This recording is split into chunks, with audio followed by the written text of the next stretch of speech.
The media was overconfident. Were the players overconfident? Yes, we were. I mean, we knew they were a good hockey team, but look at the firepower we had. I mean, you look around the dressing room, how could we possibly lose?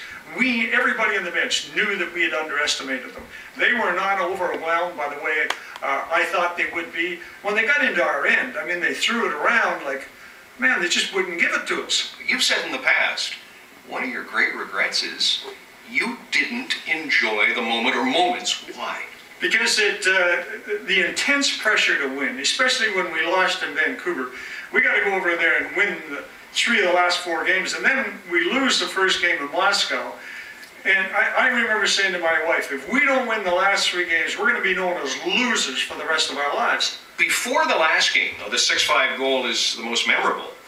What about the 6-5 goal in Game 7?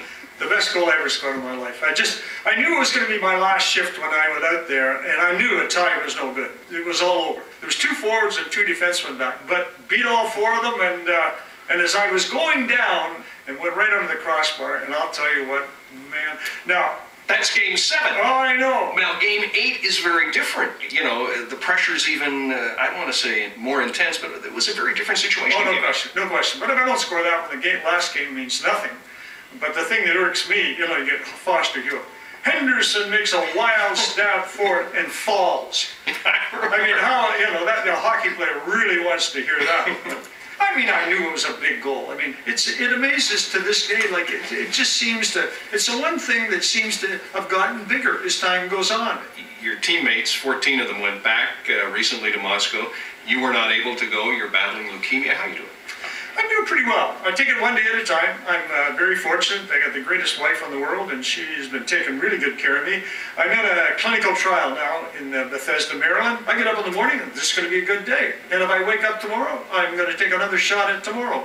We are sitting on the 43rd floor, high above Toronto City Hall. This is where you return to the celebration. I remember it well.